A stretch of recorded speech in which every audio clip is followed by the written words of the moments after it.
Mpenzi mtazamaji wa MS Online TV, karibu tena katika sehemu yetu nyingine ya mfululizo wa somo tunaoendelea nalo la kuhusu umilele, afterlife, yanayoendelea baada ya kufa. Tumekwisha kuweka msingi mzuri sana, kwa hiyo tunaenda kuona mambo kadha wa kadha tukiingia kwa ndani zaidi. Kama ambavyo jana tulikuwa tumeangalia, tukaangalia vitu vingi, tukaangalia kifo, tukaangalia sababu za kifo, death realities, tukaziangalia kwa upana sana. Ukweli ni kwamba ni kwa sababu tu watu hawajapata nafasi ya kuwa wanakufa wanarudi tena, kwa sababu Ibrania 9:27 inasema wanadamu wamewekewa mara moja tu. Yaani kama hivyo mara moja tu kufa, na baada ya kifo hukumu. Kwa hiyo hakui na nafasi sana ya watu kujua nini hasa kinaendelea, mpaka kwa roho ya ufunuo ndipo tunajua mambo ambayo ni ya siri tunayajua. Yesu alizungumza mambo mengi kwa roho ya ufunuo, alikuwa anajua mambo ya sirini. Lakini hatuhitaji kuwapata watu wanaoenda kuzimu wakarudi ili tuijue kweli ya Mungu. Neno la Mungu lipo. Hatuhitaji kujua watu wanaoenda mbinguni wakarudi ili tuelewe mbinguni kupo na kunafananaje. Neno la Mungu lipo. Kwa hiyo kwa siri ambazo tunaendelea kujifunza sasa, hata yale ambayo ni ya siri sana kuhusu yale ya siri sana kuhusu watu wanakufa, wanafanya inatokea nini, sisi kwa roho ya ufunuo, kwa roho ya kweli tunayajua. Sasa ukweli ni kwamba kifo cha namna yoyote, hata ambacho mtu atakuwa aliuguzwa taratibu sana kukatokea namna yoyote, kuna siri nyingi sana. Kama watu wangeamua kufanya utafiti wa kutembea kwenye ICU, wakatembea kwenye wodi za wagonjwa ambao wapo kwenye hali mbaya sana, kuna kuwaga na mambo mengi sana zile cases zinazoitwa near death cases au near death experiences. Yaani watu ambao wanakaribia kufa, kuna mambo mengi wanayashuhudia, mambo mengi sana. Kuna rafiki yangu mmoja aliwahi kuota akiwa shule. Aliota kwa njia tu ya ndoto. Aliota ndoto kabisa ameenda mahali pa mateso.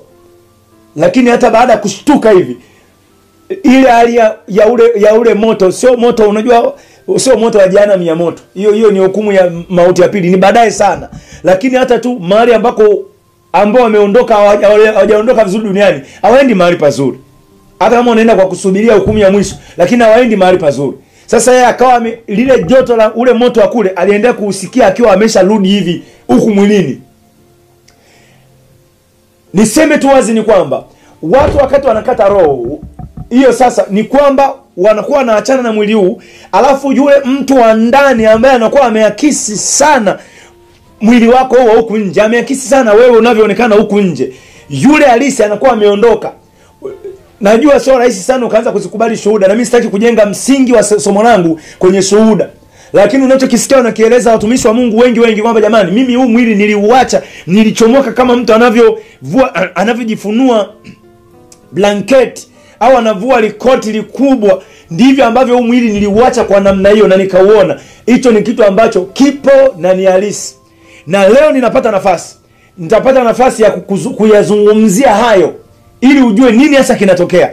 Isije ukawa unafikiri wapendwa wetu waliwahi kufariki kwamba walifariki tukazika, tulishughulika na udongo yao kuyarudisha mavumbini, lakini wao halisi kabisa, waliona hilo tukio lao la kufa na waliondoka. Achana na simulizi zinawekwa na watu ambao hawana Mungu kwenye mtandao. Nimeona somo, mtu anaeleza mambo ya kufa, anataka kuelezea from human point of view, anaeleza kama muda wa kufa unaona tu hamna kinachoendelea, unaona kama umekufa hujui kinachoendelea na kila kitu. Hakuna kitu kama hicho.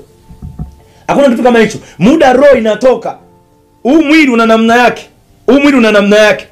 Kama mtu ni mapigo ya moyo yatanyamaza, yatafanyaje, ubongo si utakaa mpaka utastop, kila kitu vitu hayo ni mambo ya kibiolojia ya kuhusu mwili huu. Lakini ile roho inaweza ikabaki kauona mpaka mwili wake. Hayo leo tutakwenda kuyaangalia. Sasa nchi za Afrika, Mungu alinipa neema ya kusoma masuala ya dini za asili za Afrika, African traditional religions. Kwa hiyo nilipata muda mwingi wa kupekua dini za asili za Afrika. Achana na Ukristo, Uislamu, sijui dini gani zimekuja zingine, ila dini za Afrika za asili tu. kabla kuja uletwa mambo ya kuhubiriwa Ukristo, kulikuwa bado na dini za asili. Sasa kile kitu kina majanga mpaka kwenye maisha ya Waafrika wa sasa, hata ambao wamekwisha kuamini. Katika misingi ya dini za asili za Afrika kuna kitu kinaitwa the living dead. Yaani kuna masuala ya watu wanateswa na roho za mababu, ancestral spirits na nini. Hayo yana muunganiko sana na kile kilichofanyika kwenye dini za asili za Afrika. Afrika ndo wanaamini swala la waliokufa wanaendelea kuishi katika ulimwengu tu hivi. Kwenye dini za asili za Afrika wanaamini. Kwa hiyo watu walikuwa na namna zao za kuendelea kutii watu waliokufa, kuwapelekea hata pombe makaburini, wanakuja kuta haipo, wanaamini amekunywa, kusali. Kwa hiyo kulikuwa na mila nyingi, kulikuwa na desturi nyingi zinazoashiria wanaamini hiyo concept of the living dead, waliokufa bado wanaishi. Ndio maana Afrika kwa upana wake kuna mambo kama haunt. Kuna kitu kinaitwa haunt, H-A-U-N-T, haunt. Neno lake la Kiswahili nimetafuta, ni kitu kama uchuro hivi. Hayo mambo Afrika yapo sana. Walikuwa wanaweza kuamini mtu aliyekufa, kukitokea some cases zinaweza zikaashiria kuna mambo akawa ameyamaliza, kuna mambo, ndio hayo mambo ya uchuro na nini. Nakumbuka hilo neno muda naisikia mara ya kwanza, kulikuwa na mtu amefariki kwenye kitanda chake, kukawa na mjusi anaonekana kila siku asubuhi, mjusi wewe anakuepo. Kusema hii jamani ni uchuro. Sasa inaweza katafsiriwa kwa namna nyingi, lakini Afrika huo muunganiko unaathiri hata maisha ya sasa ya watu wengi. Kwa sababu tayari kuna namna ilikuwa watu wanaamini. Unaweza kwenda kwenye nchi nyingine za wazungu usikutane na cases za mambo ya mizimu, na nitafafanua kipengele kinachofuata. Usikutane na cases za mizimu kwa sababu background yao haikuwa na mambo ya kuamini katika hicho. Kwa hiyo kwa kule kutokuamini tu ukutane na hizo cases. Unaweza ukaenda kwenye nchi nyingine za wazungu ukakemea mashetani yasitoke, ukakuta mashetani hapo kwa mfumo mwingine, isiwe kwa mfumo wa Afrika. Afrika kuna namna yake. Kuna namna yake na inaendelea kuathiri mpaka maisha ya watu kwa sasa. Sasa nakuja kuzungumza swala kama la mizimu. Nikizungumza swala la mizimu Afrika, sitalizungumza kwa sura hiyo nikiwa ninafanya huduma hiyo taifa jingine la Ulaya. Itakuwa ina sura tofauti. Swali langu linakuja, mizimu ni nini? Mzimu ni nini? Nataka nizungumze hicho kwa ufupi sana. Kama nilivyosema, wanadamu roho inapokuwa imeondoka, mwili ukazikwa, ile roho ya mwanadamu haitaachwa tu imebaki ina hengi inaendelea kufanya mambo hapa duniani. Hiyo nafasi haitolewi. Ukweli wa kwanza, hakuna mwanadamu ambaye amewahi kuishi hata kama alifia tumboni au alizaliwa akafa. Hakuna mwanadamu ambaye aliwahi kuishi ambaye alipotea, yani hayuko mahali popote. Roho za wanadamu hazipotei, they never fade away, kwamba zikawa ndo zimepotea namna hiyo. Lazima kuwe na mahali zipo. Lazima kuwe kuna mahali ipo. Iliondokaje itamata sana, lakini lazima kuna mahali ipo. Na kwa wanadamu wote waliokufa baada ya Yesu Kristo, post Calvary covenant, watu waliokufa baada ya agano la Calvary la Yesu Kristo, hawa watu usalama wao ni kuondoka duniani wakiwa na Yesu. Ni kuondoka duniani wakiwa waliamini. Vipimo vyote, kama kuna wakati watu walihukumiwa kwa dhamiri zao, sio kuna wakati ukafika watu walati ya Musa, ukafika chochote tu kile. Lakini baada ya Yesu Kristo, mzani wa kuwapima wanadamu unakuwa ni imani katika Yesu Kristo. Mtume Paulo anasema katika Warumi 2:16 kwamba katika siku ile ambayo Mungu atahukumu siri za wanadamu sawa sawa na injili yangu mimi, inasimama injili ya Yesu na mitume injili ya Yesu Kristo na mitume wake inasimama kama mzani. Kwa hakuna wanadamu watakaopimwa kwa kipimo kingine baada ya Yesu, ila ni kuamini katika mwana pekee wa Mungu Yesu Kristo. Maana kwa kutokuamini ndio hukumu ya Mungu inaujilia ulimwengu. Sasa kuna namna kadhaa za mizimu, kwa sababu ya asili ile tradition ya kuamini ya Kiafrika kuhusiana na the living dead, ile ikatengeneza kitu kingine tena. Ingawa ipo katika ulimwengu wote tu ipo. Walikuwa wanaamini swala la roho ya mwanadamu inaweza ikaonekana. Yesu Kristo alipokuwa anatembea juu ya maji, walipomwona kwa mara ya kwanza akasema hawezi kuwa Bwana mwenyewe, ilikuwa ni kivuli chake. Neno kivuli pale Biblia za King James Version wameandika it's a ghost. Ni mzimu. Sasa hilo wazo la kuamini limekuwepo karne na karne, lipo. Kwa Afrika kulikuwa na kuamini sana juu ya watu ndugu wapendwa waliofariki kwamba wanaweza wakarudi tena kwa duniani. Sasa ipo hivi, mzimu achana kabisa na kuamini mambo sio ya family spirits zimefanyaje, ni mapepo yale yale tu, they are just demons. Ila kuna watu, kuna somo tutajifunza siku za mbele inahusu maagano. Kuna watu wanakuwa wamekufa, wanakufa wakiwa na mapepo yao. Yaani mtu ni a demon possessed, ni mtu mwenye pepo wabaya, alafu anakufa akiwa na mapepo yake, yani anakufa akiwa hakuwahi kufunguliwa. Hawa ndo sehemu ya kwanza ya mizimu. Wale pepo wabaya wana tabia ya impersonate, wanajivesha tena sura.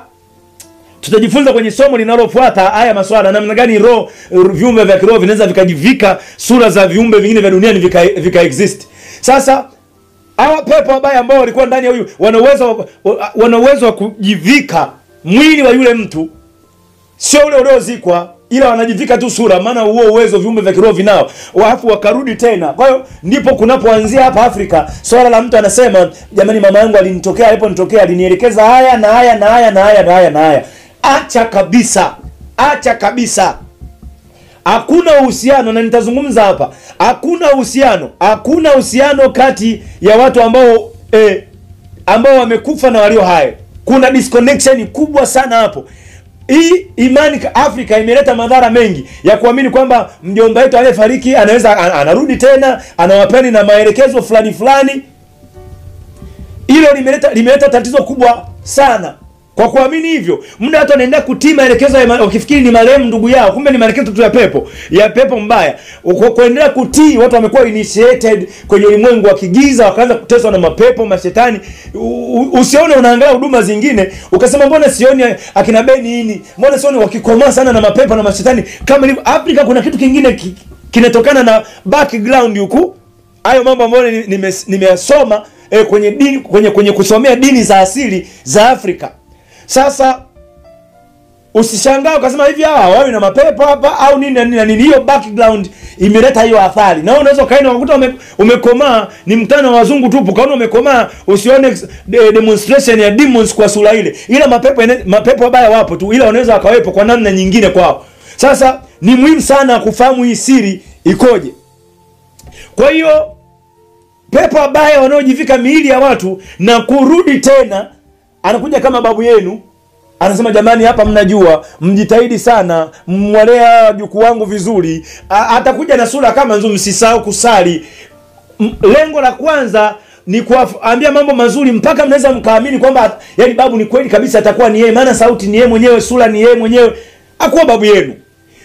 Kama tulivyosoma katika kitabu cha Ayubu 7:9 mpaka 10, kama wingu lipoteavyo, as a cloud vanishes, kama wingu lipoteavyo, ndivyo ilivyo kwa mtu afaye, mtu ashukaye kuzimuni, mtu afaye hata rudi tena, hata rejea tena, wala mahali pake hapata mjua. Atarudi tena nyumbani kwenu kuwapa maelekezo, anakuja kuwaonya na wakataza mambo fulani, mengine anawahamasisha. Ukisikia umejiwa na mtu aliyefariki, hata kama unaona ni mama yako mzazi, hata kama amekuja kwa sura nzuri ya kukuhamasisha, mwanangu usiache kusali, kemea kwa jina la Yesu. Na ukiwa una ufahamu unaozungumza, hamna mzimu utakujia. Lakini umebaki unafikiri ndio mwanzo. Wengi walianzia kwenye kujiwa na mama na babu na bibi, baadaye akawa demon possessed, anateswa na mashetani na mapepo. Hajajua mzizi ni yule babu yake aliyemjia kwa sura nzuri kumhamasisha asiache kusali. Hamna kitu kama hicho. Ni pepo wabaya. Ukiwa na ufahamu tu ushafunga mlango wa kujiwa na mizimu. Kwa hiyo there is nothing like mizimu. Mizimu ni pepo wabaya. Wala sio wale watu kwamba roho zao zimerudi. Mzimu ni pepo mbaya aliyejivika sura ya yule mtu aliyekufa. Hiyo ndio definition. Wala hakuna kitu kingine tukapamba hapo na kuwatia watu katika matatizo. Kwa hiyo Mungu atusaidie sana. Ukiwa umebadilisha mindset na kupata ufahamu wa kiroho, unakuwa umejiweka mahali pa uzima sana. Sasa niweke wazi swala moja la msingi sana. Je, kuna uwezekano wa watu ambao wamekufa kurudi duniani? Naomba niweke sawa. Njia ya kwanza ya mtu ambaye amekufa kurudi duniani, njia ya kwanza ni kwa njia ya kufufuka.